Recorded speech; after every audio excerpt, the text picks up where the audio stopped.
বিশ্ববাজারে আরও এক দফায় বাড়ল জ্বালানি তেলের দাম। ইসরায়েলে ১ অক্টোবর মঙ্গলবার রাতে মধ্যপ্রাচ্যের ক্ষমতাধর রাষ্ট্র ইরানের ক্ষেপণাস্ত্র হামলার পর তেলের এই মূল্যবৃদ্ধি ঘটল। তথ্যটি প্রকাশ করেছে ব্রিটিশ সংবাদ মাধ্যম বিবিসি।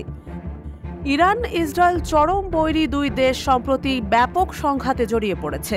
গাজা উপত্যকার পর ক্রমান্বয়ে লেবানন ও ইয়েমেনে দখলদার ইসরায়েলের একের পর এক নৃশংস তৎপরতার প্রতিশোধে নেতানিয়াহুর দেশে প্রায় ২০০ রকেট ছোঁড়ে ইরান। এই ক্ষেপণাস্ত্র হামলার বদলা নেওয়ার প্রতিশ্রুতি দিয়েছে ইসরায়েল। এই দুই পক্ষের সংঘর্ষে মধ্যপ্রাচ্যের সর্বাত্মক যুদ্ধ বাঁধার ব্যাপক আশঙ্কা আরও তীব্র হয়েছে।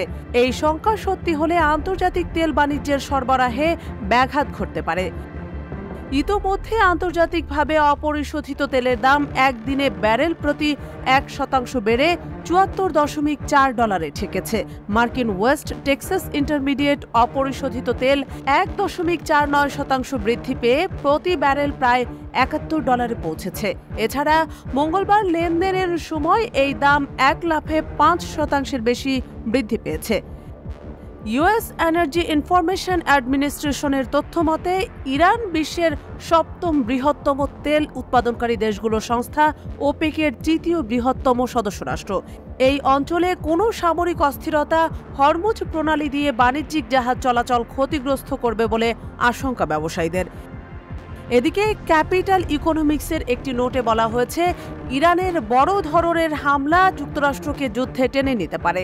ইরান বিশ্ব তেল উৎপাদনের প্রায় 4% যোগান দেয়। তবে গুরুত্বপূর্ণ বিষয়, যদি ইরানের সরবরাহ বিঘ্নিত হয় তবে সৌদি আরব উৎপাদন বাড়াবে কিনা। এ বিষয়ে ওপেক প্লাসের একটি প্যানেল বুধবার বৈঠক করবে এবং তেল বাজারের পরিস্থিতি পর্যালোচনা করবে। তবে এই বৈঠক থেকে কোনো নীতিগত পরিবর্তন আশা করা হচ্ছে না। অন্যদিকে ব্যবসায়ীদের আশঙ্কা, মধ্যপ্রাচ্যে সামরিক উত্তেজনা বাড়লে হরমুজ প্রণালীর শিপিং কার্যক্রমে প্রভাব পড়তে পারে। ওমান ও ইরানের মধ্যে অবস্থিত গুরুত্বপূর্ণ এই শিপিং রুট দিয়ে বিশ্বের 20% তেল সরবরাহ হয়ে থাকে।